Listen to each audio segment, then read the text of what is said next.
Friends, static engineering capsule में आज हम देखने वाले हैं आपका नेटवर्क थ्योरम। ठीक है, तो अभी हम आपका जो आपका नेटवर्क थ्योरम्स होती हैं, ठीक है, आपका वो देख रहे हैं। तो कल हमने अब तक हमने 2 पार्ट यहाँ पे कंप्लीट कर दिए हैं। ठीक है, आई होप आपको पसंद आ रहे होंगे।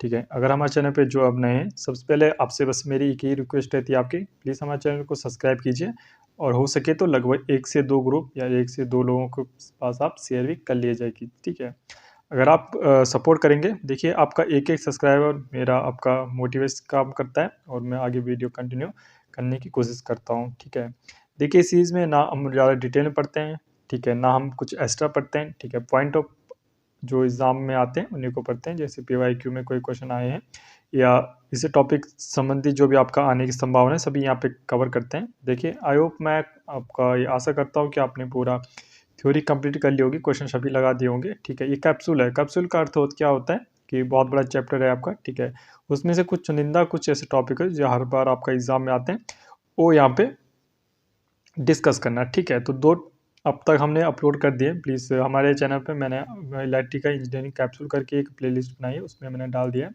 वो आप जाके देख सकते हो। ठीक है, और बाद में इसकी PDF के लिए मैंने अपने टेलीग्राम ग्रुप में भी हम ज्वाइन हो सकते हो। ठीक है, उसका मैं लिंक आप कमेंट बॉक्स में पिन कर दूंगा, वहाँ से आप ज्वाइन हो सकते हैं। ठीक है, देखिए हम यहाँ पे कुछ ऐसे पॉइंट बताएंगे, जैसे सुपरपोजिशन तो आपको हमेशा पढ़ा होगा, लेकिन कभी कभी क्या होता है स्टेटमेंट टाइप के आपके क्वेश्चन आते हैं कि ये आपका क्या होता है, लेटर होता है, बायलेटरल होता है, कुछ इस तरह से क्वेश्चन आ जाता है। बस इसी से संबंधित आपका क्वेश्चन आपका, अगर आपकी थ्योरी आपका अच्छे से कंप्लीट कर रखी है सुपरपोजिशन की, तो आप कर सकते हो। ठीक है, जैसे फर्स्ट है आपका सुपरपोजिशन थ्योरम। ठीक है, तो सुपरपोजिशन थ्योरम आपका हर एक लाइन आपका क्वेश्चन हो सकता है। It is applicable only for linear. ठीक है, ये भी आपका क्वेश्चन बनता है, लीनियर में बनता है या आपका नॉन लीनियर में बनता है। And bilateral network when more than one independent voltage और current source is present, then response across any element in the circuit is the sum of the responses obtained from each other source। ठीक है, तो यहाँ पे वही बोला गया है कि ठीक है आपका 2 आपका सोर्स होना चाहिए। ठीक है, इंडिपेंडेंट सोर्स होना चाहिए, चाहे आपके वोल्टेज सोर्स हो या आपके करंट सोर्स हो। ठीक है, ये क्वेश्चन बनता है आपका लीनियर में वर्क करता है कि नॉन लीनियर में वर्क करता है, बायलेटरल है या फिर आपका यूनिलेटरल है, इस तरह से क्वेश्चन बनते हैं। आपको अगर लाइन्स याद है, आपकी थ्योरी याद है, तो आराम से कर सकते हो। ठीक है, थेवेनिन की बात करें, देखिए यहाँ पे सुपरपोजिशन यहीं पे इतना ख़त्म क्यों किया, इसलिए किया क्योंकि अगर हम पूरा डिटेल में अगर ऐसे नोट्स पढ़ते हैं तो वहाँ पे पूरा डिटेल आपका सॉल्यूशन करके आपका उदाहरण देके हम सभी देखते हैं। लेकिन यहाँ पे कैप्सूल है, तो कैप्सूल मतलब वो हो गया जो आपका इसे एग्जाम में आ सकता है, वही हमने पढ़ा है। यहाँ पे एक्स्ट्रा कुछ भी नहीं पढ़ा है। जैसे जो क्वेश्चन बनता है लीनियर बायलेटरल का जो क्वेश्चन बनता है, आपको यहाँ से क्लियर हो जाएगा। इस तरह आपका थेवेनिन है, थेवेनिन एंड नॉर्टन। ठीक है, it states that any linear. ठीक है ये सभी आपके क्वेश्चन हैं। लीनियर है आपका bilateral and active RLC network which contains one or more independent or dependent voltage or current source can be replaced by a single voltage source VOC in series with equivalent impedance Z equivalent for Thevenin's theorem and can be replaced by a single current source I circuit in shunt with equivalent impedance Z equivalent for Norton theorem। ठीक है, तो क्या बोला गया आपका कि एक अगर आप थेवेनिन में है कोई आपका, तो उसका इक्विवेलेंट निकाल के जो जेड आपका ZTH करके या RTH करके उसको सीरीज में हम ऐड कर लेते हैं वोल्टेज सोर्स के, ये आपका थेवेनिन हो जाता है। नॉर्टन में आपका करंट सोर्स है, उसके पैरेलल में आपका जो जेड इक्विवेलेंट होता है उसको रख के यहाँ पे निकाला जाता है। ठीक है,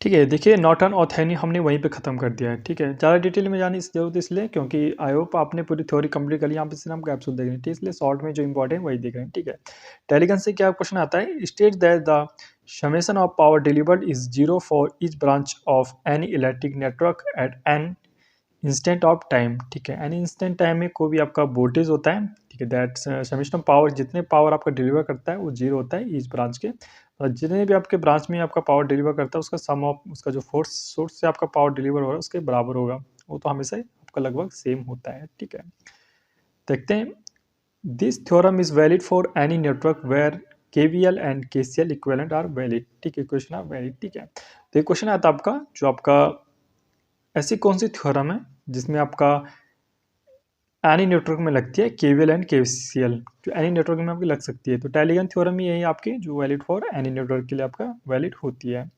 इसके बाद आता है आपका मिलीमेंस थ्योरम। मिलीमेंस आपका अगर पैरेलल में आपका देखिए सोर्स के साथ अगर y1 आपका लगाए, ठीक है, आपका इम्पीडेंस लगाएं, इसी तरह आपका E2 लगाएं इम्पीडेंस और इक्विवेलेंट लगाएं, तो इसका एक पैरेलल में जोड़ के सभी वोल्टेज का एक वोल्टेज करके इक्विवेलेंट और y का भी आपका इम्पीडेंस करके यहाँ पे सीरीज में इसके लग जाता है। और ये फॉर्मूला है आपका, ये ध्यान रखना है, ठीक है।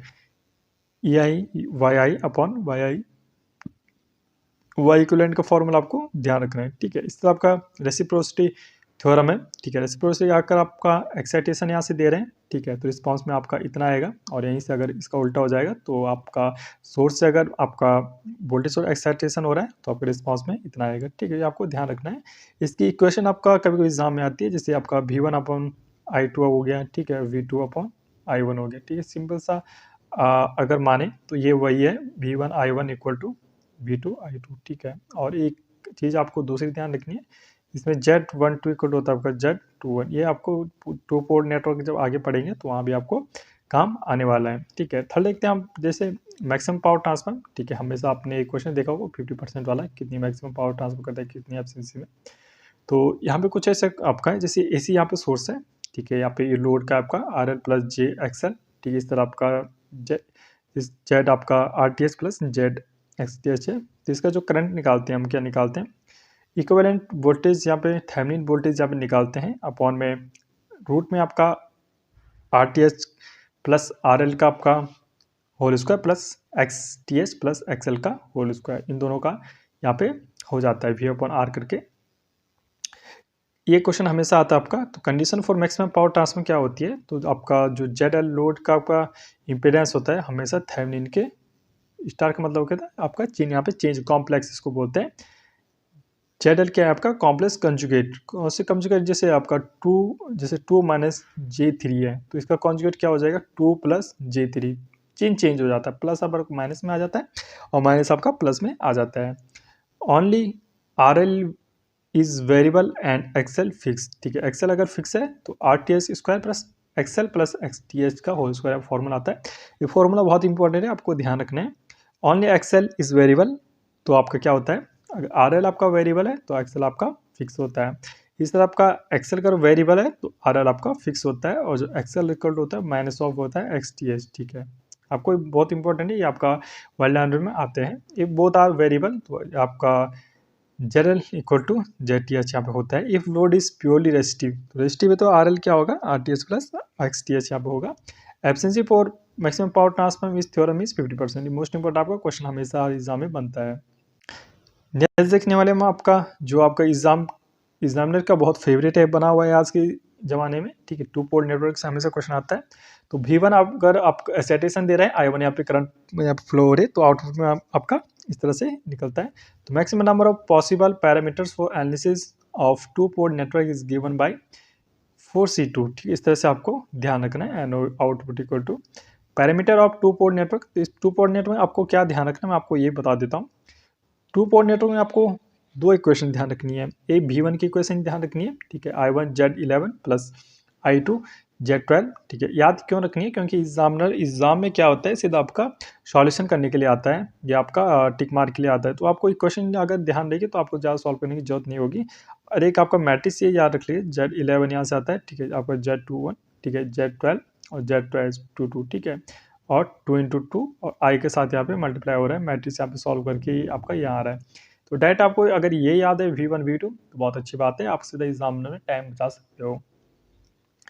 I1 I2 क्या है, इंडिपेंडेंट आपका वेरिएबल है, और जो V1 V2 है आपका इंडिपेंडेंट वेरिएबल है, ठीक है।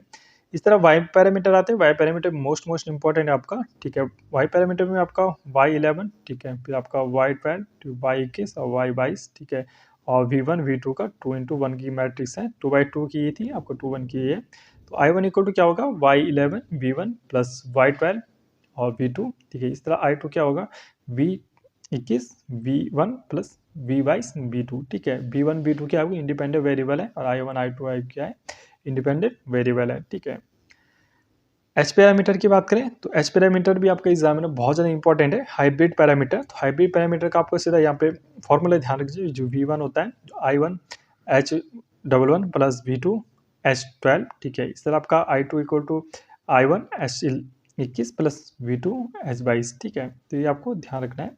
V1 I2 equal to independent variable है और V1 आपका V2 क्या है, आपका इंडिपेंडेंट वेरिएबल है, ठीक है। जी पैरामीटर भी आपका कभी कभी एग्जाम में आ जाता है, तो आपका जी पैरामीटर भी आपको ध्यान रखना है, ठीक है। यहाँ से आपका G1 G2 है, यहाँ से निकाल के V1 साथ इंटू करके आपको ये सॉल्व आपका आने वाला है। लास्ट में आपका मोस्ट इंपॉर्टेंट आपका जो पैरामीटर आता है आपका लेट एग्जाम में, ABCD पैरामीटर, ये मोस्ट इंपॉर्टेंट। इसके आपसे इक्वेशन याद लिख लीजिए। V1 होता है AV2 माइनस BI2 और I की इक्वेशन होती है CV2 माइनस DI2। ये कहीं आपका नोटबुक में आपका नोट कर सकते हो, ठीक है।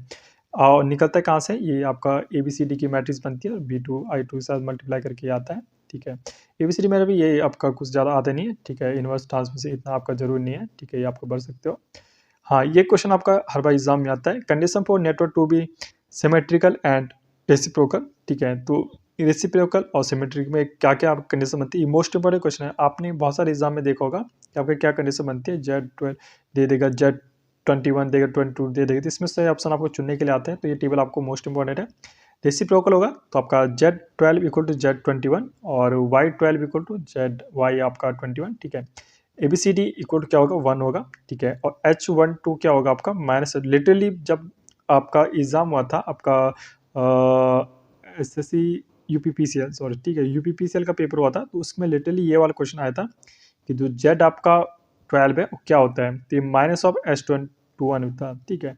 तो आपका वहाँ पे ऑप्शन में प्लस भी था, लेकिन आपको माइनस ध्यान में रखना है। जो H12 होता है माइनस आपका 21 होता है। इस तरह G12 आपका क्या होता है, माइनस 021 होता है, ठीक है।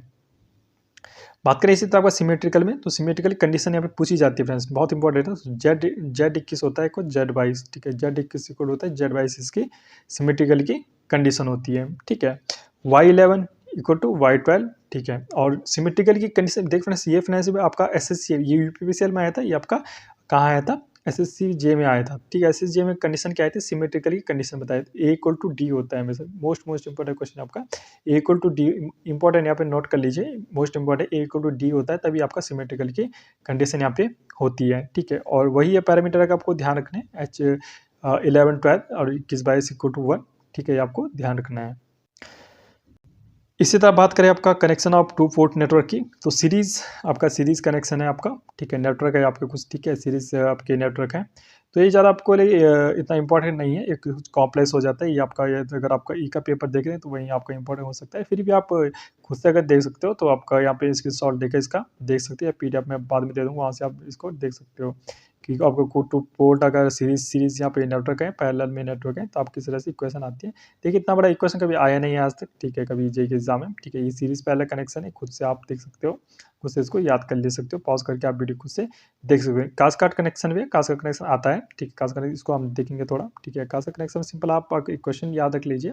ABCD अगर है तो A आपका यहाँ पे इस तरह से इक्वेशन यहाँ पे बन जाती है, ठीक है। ट्रांसफॉर्मर आपका आता है, ठीक है। यहाँ पे आपका बहुत ज़्यादा यहाँ पे T पैरामीटर H पैरामीटर आता है। तो एग्जाम्पल में आपका सीधा एग्जाम में क्या क्वेश्चन आएगा कि इसमें से T पैरामीटर कौन से हैं। तो ABCD अगर कोई मैट्रिक्स दी हुई है, ABCD कोई मैट्रिक्स दी हुई है, ठीक है, तो उसको आपका इक्वेशन क्या बनेगा, N0 0 1/n। लिटरली मैं बता रहा हूँ आपको कि ये ऑप्शन में दिया होगा, ये वाला आपको पॉइंट जो दिख रहा है आपका N0 0 1/n, ठीक है। ये नॉर्मल लग रहा होगा आपको, लेकिन इस तरह घुमा के जीरो कभी यहाँ नीचे दे देगा, कभी जीरो यहाँ दे देगा।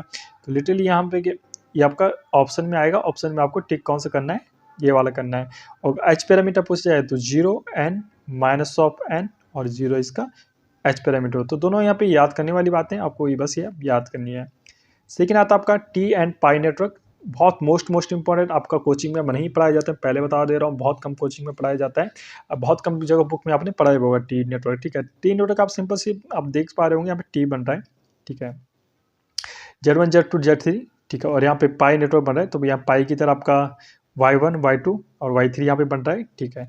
सिंपल सा आपका क्वेश्चन क्या बनता है कि हमेशा आता है आपका, जैसे मैट्रिक्स बन गई Z11 12 और 21 22 की, तो बताइए आपका Z11 क्या है। तो Z11 आपका क्या हो जाएगा आपका, या इसके लिए अगर T इन्वर्टर की बात करें तो ये लिटरली आपको क्वेश्चन बनाए फ्रेंड्स, ठीक है। ये आप मजाक में मत लीजिए, ठीक है। ये SSCJ में ही आपको क्वेश्चन बनाए या कोई और एग्जाम में बनाए, आपने अगर प्रीवियस देखते आपने दिया होगा कभी, तो आप लिटरली याद दिया रहा होगा आपको Z11 यहाँ पे क्या ज्ञात होगा आपको, Z1 आपका क्या है, ये वाला है Z1 प्लस आपका Z2, ठीक है, Z2 ये निकल जाएगा, ठीक है, नीचे वाला, ठीक है।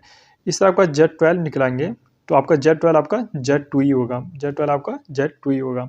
इस तरह आपका जो आपका Z21 होगा, Z21 क्या होगा, आपका Z2 ही होगा, ठीक है। लेकिन अब बात करें आपका Z22 की, तो आपका Z2 और आपका Z प्लस Z3 यहाँ पे टी नेटवर्क में होने वाला। इस तरह पाई नेटवर्क में भी आपका ध्यान रखना है, ठीक है। आपका Y11 Y1 प्लस Y2 होता है, ठीक है, और Y22 आपका Y2 प्लस Y3 यहाँ पे होता है, और Y2 जो आपका Y12 और Y जो 21 है वो वही वैल्यू होती है, लेकिन आपके यहाँ पे वैल्यू आपकी माइनस हो जाती है, ठीक है।